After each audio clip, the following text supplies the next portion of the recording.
Another familiar fairy tale. This would be that of Thumbelina.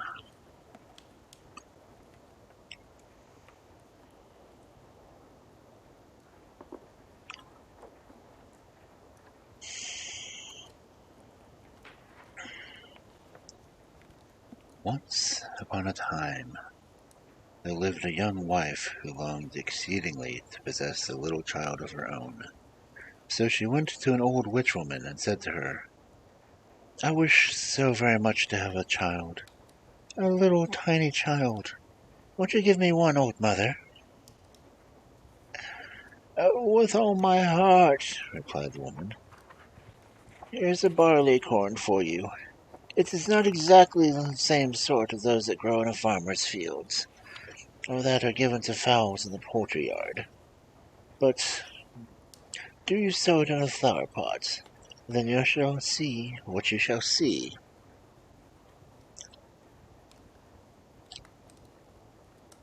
Thank you," cried the woman.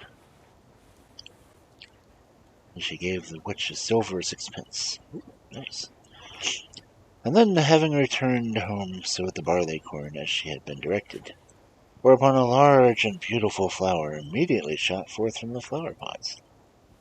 It looked like a tulip, but the petals were tightly folded up. It was still in bud. "What is it?" I make myself forget chucklings, but "What a lovely flower!" exclaimed the peasant woman, and she kissed the pretty red and yellow leaves, and as she kissed them the flower gave a loud report and opened. It was indeed a tulip, but on a small green pothole in the center of the flower there sat a tiny little girl, so pretty and delicate, but her whole body was scarcely bigger than that of the peasant's thumb. So she called her Thumbelina.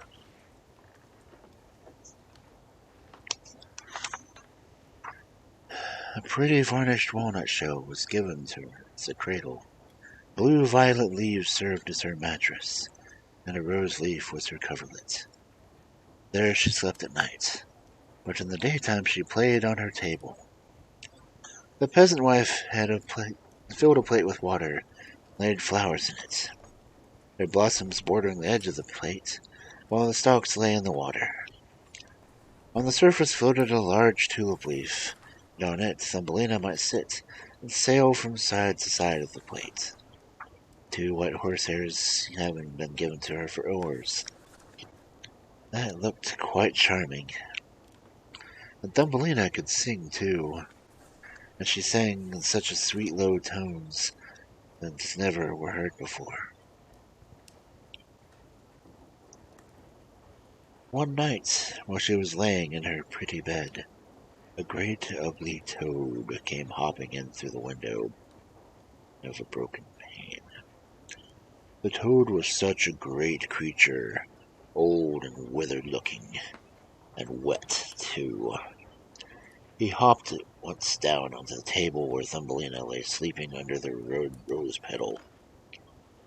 "This is just the wife for my son," said the toad, and she seized the hold of the walnut shell with Thumbelina in it, and hopped away through the broken window pane into the garden. Here flowed a broad stream. Its banks were muddy and swampy, and it was amongst this mud that the old toad and her son dwelt. How hideous and deformed he was, just like his mother. "Don't make such a riot, or you'll wake her," said the old mother toad. "She may easily run away from us, for she is as light as a swan-down feather. I'll tell you what we'll do. We'll take her out to the brook, set her down on one of those large water-lily leaves. It'll be like an island to her. It is so light and small. Then she'll not run away from us, and we can easily go and get ready for the staterooms under the mud, where you and she are to dwell together." Out in the brook there grew many water lilies, with their broad green leaves, each of which seemed to be floating over the water. The leaves, which were the farthest from the shore, were also the largest. To it swam Old Mother Toad, and on it she set the walnut shell with Thumbelina.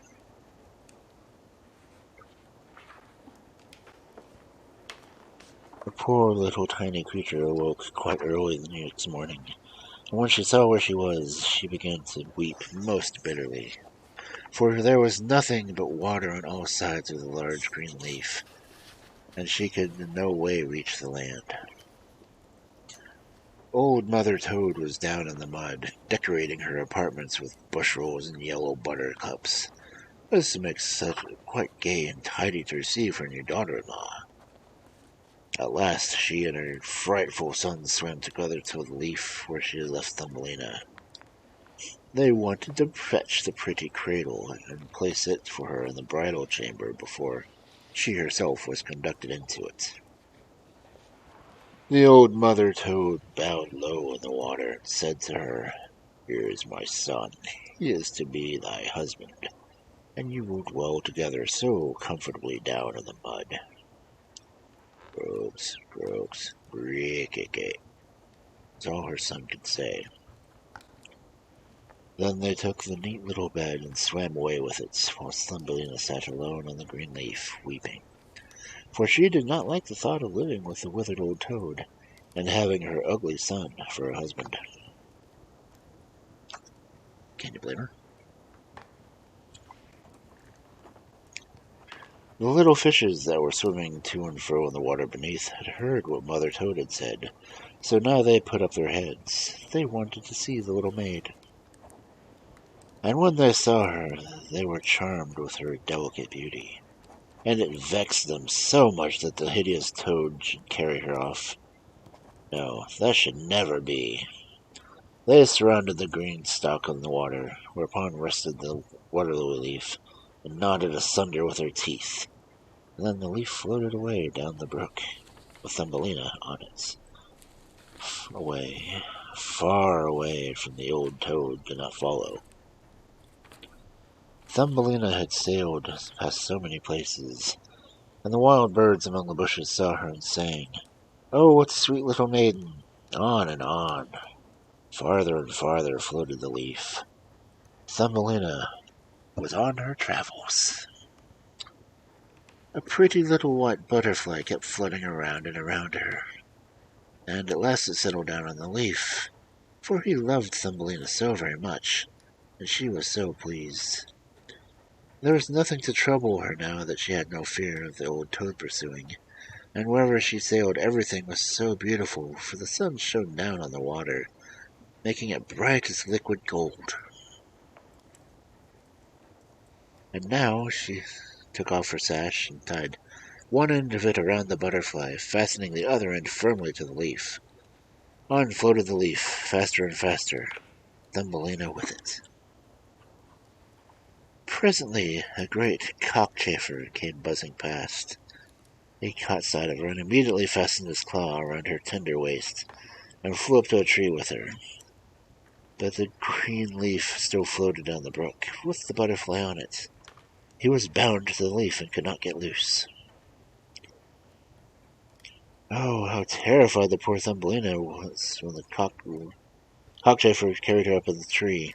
How sorry she felt, too, for the darling little white butterfly that she had left tied fast to the leaf. She feared that it would not get away and would perish of hunger. But the cockchafer cared nothing for that. He settled with her upon the largest leaf of the tree and gave her some honey from the flowers to eat, and hummed her praises, telling her that she was very pretty, although she was not at all like a henchafer.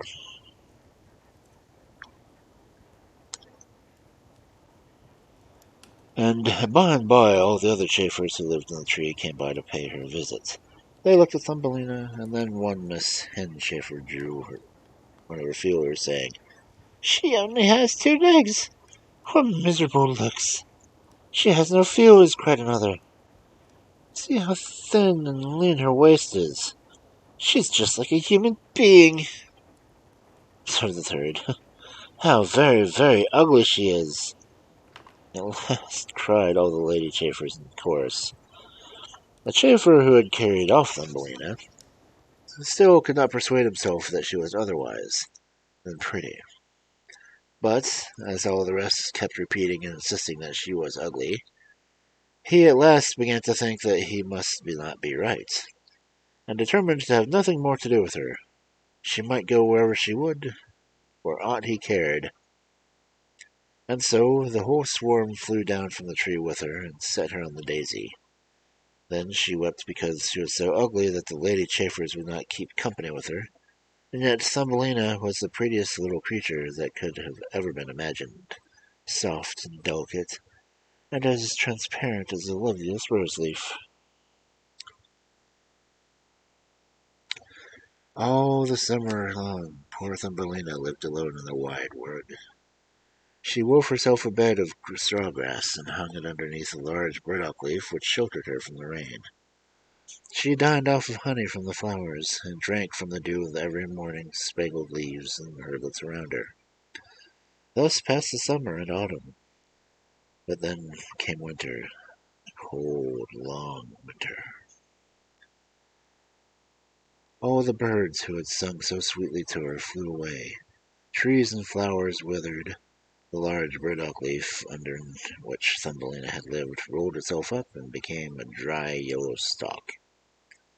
And Thumbelina was fearfully cold, for her clothes were wearing out, and she herself was so slight and frail, poor little thing. She nearly froze to death. It began to snow, and every light flake that fell upon her made her feel like as we would a whole shovelful of snow thrown down on us. For we are giants in comparison with a little creature only an inch long. She wrapped herself up in a withered leaf, but it gave her no warmth. She shuddered with cold. Close outside the wood, and on the skirt of which Thumbelina had been living, lay a large cornfield, but the corn had been carried away long ago, leaving only a dry, naked stubble standing up from the hard frozen earth. It was like another wood to Thumbelina, and oh, how she shivered with cold as she made her way through. At last she came to the field mouse's door, for a field mouse had made itself a little hole under the stubble, and there she dwelt snugly and comfortably, having a room full of corn, and a neat kitchen and store chamber besides. And poor Thumbelina must now play the beggar girl. She stood at the door and begged for a little piece of barley corn, for she had had nothing to eat for whole 2 days.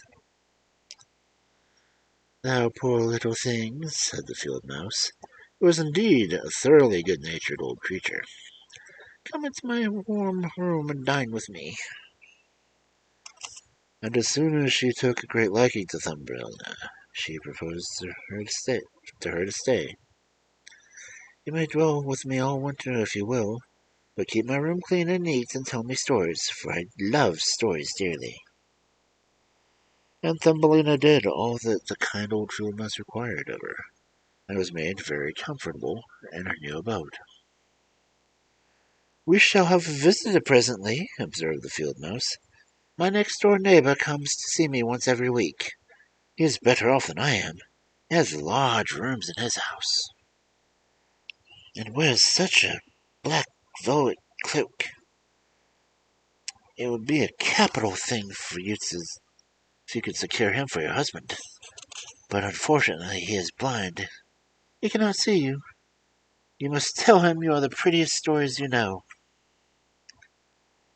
But Thumbelina did not care at all about pleasing their neighbor, Mr. Mole, nor did she wish to marry him. He came and paid a visit in his black velvet suit.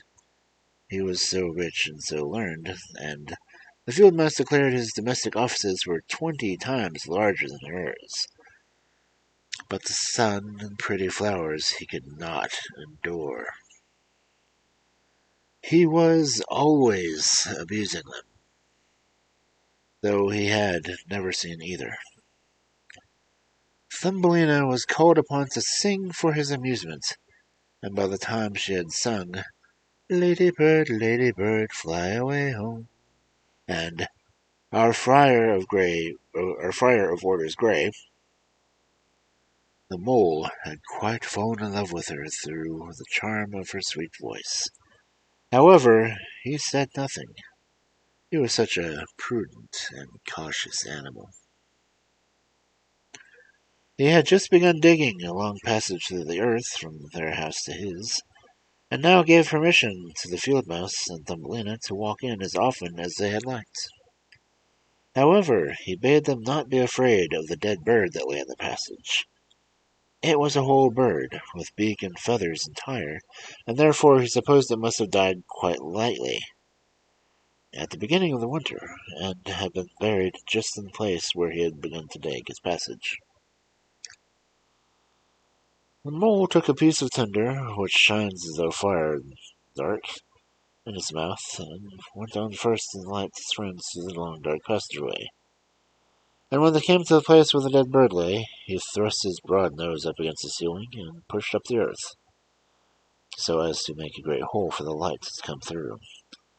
In the midst of the floor lay a swallow, his wings clinging firmly to his sides, his head and legs drawn under his feathers. The poor bird was evidently died of cold. Thumbelina felt so very sorry, for she loved all the little birds, who had sung and chirped so merrily to her the whole summer long.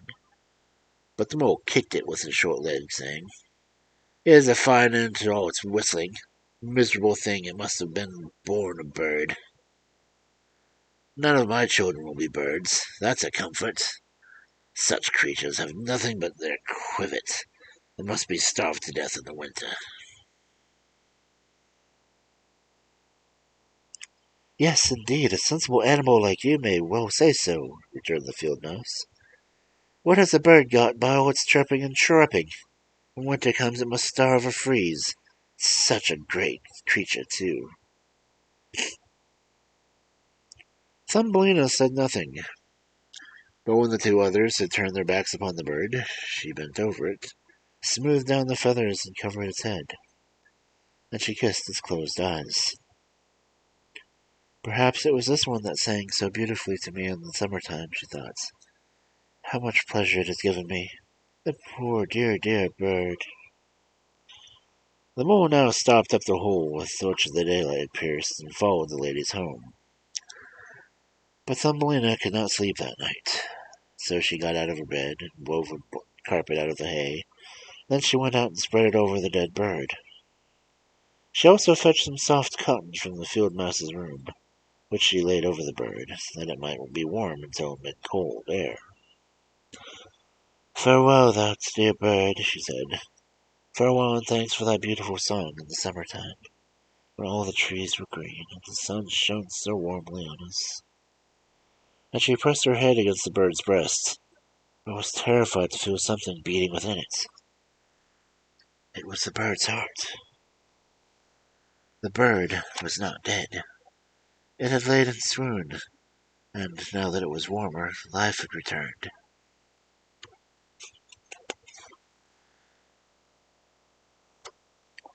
Every autumn, when the swallows fly to warm countries, but if one of them linger behind, it freezes and falls down as though dead, for the cold snow covers it.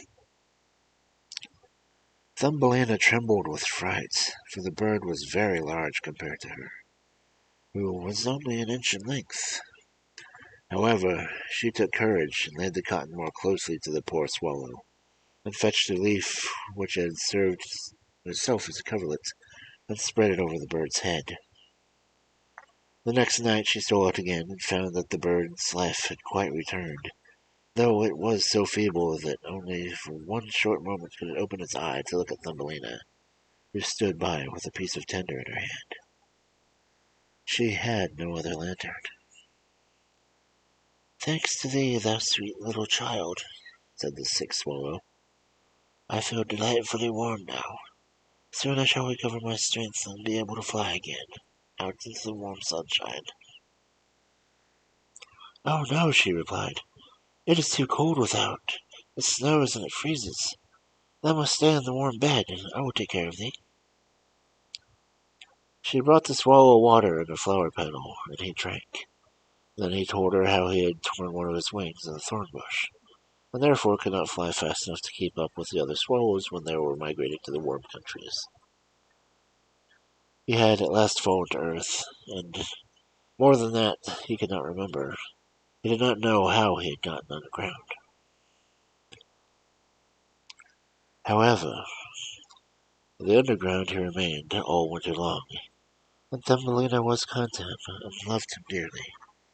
But she never said a word about him to either the mole or the field mouse, for she knew could not endure the poor swallow. As soon as the spring came and the sun's warmth had penetrated the earth, the swallow bid farewell to Thumbelina, and she opened for him the covering of earth which the mole had thrown back before. The sun shone down on him so deliciously the swallow asked whether she would go with him or not. She might sit on his back, and then they would fly away together to the greenwood. But Thumbelina knew it would vex the old field mouse if she were to leave her. "No, I cannot. I must not go," said Thumbelina. "Farewell to thee, then, thou good and pretty maiden." And the swallow flew away into the sunshine. Thumbelina looked after him, and tears came to her eyes, for she loved the poor swallow so much. "Quivet, quivet," sang the bird as he flew into the greenwood. And Thumbelina was now sad indeed. She was not allowed to go out to the warm sunshine. The wheat that had been sown in the field above the mouse's house grew up so high that it seemed a perfect forest to the poor little damsel, who was only an inch in stature. "This summer you must work on getting your wedding clothes ready," said the field mouse. For the neighbor, the blind dull mole, in the black velvet suit, had now made his proposals in the form of Thumbelina. "You shall have horse and linen aplenty. You shall have well provided in all manner of clothes and furniture before you become the mole's wife." So Thumbelina was obligated to work hard in the stuff, and the field mouse hired 4 spiders to spin and weave night and day. Every morning came the mole, and they always began to talk of the summer soon coming to an end.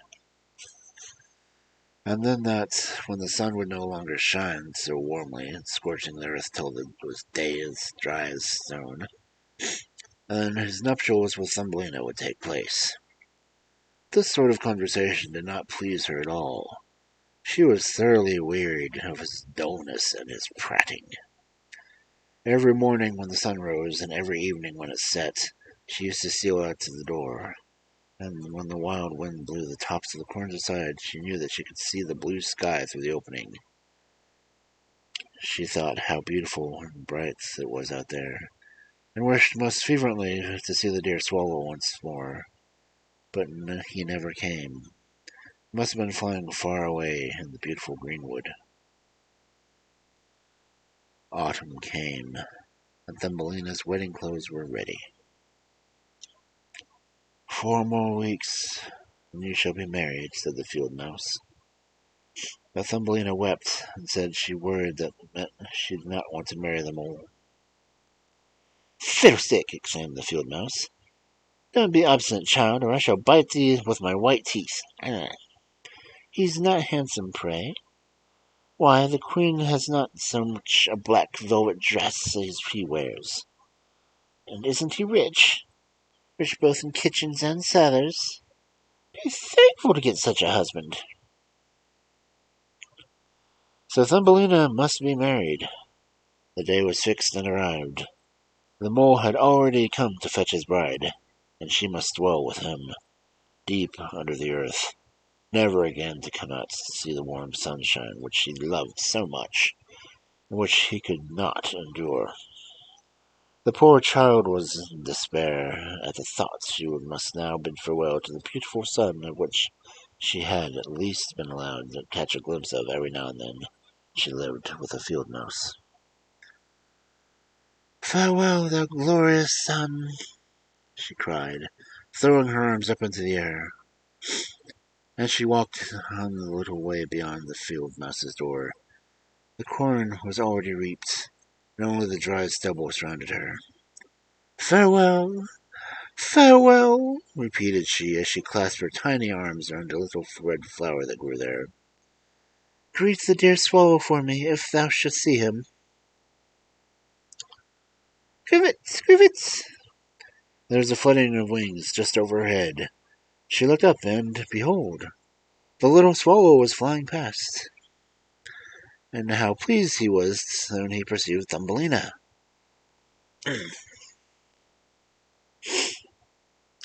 She told how she must be obligated to accept the disagreeable mole as a husband, and that she would never see the sun, for she would dwell in the deep underground. And she could not help but weep as she spoke. Cold winter will be here soon, said the swallow. I shall fly far away to the warm countries. Wilt thou go with me? Thou canst sit on my back, and tie thyself with me to the sash, and thus we shall fly away from the stupid mole in his dark room, far away over the mountain to the other countries where the sun shines so brightly. And there is always summer, and always blossoms flower all year round. Come and fly with me, thou sweet little Thumbelina, who just saved my life when I lay frozen in the dark cellars of the earth.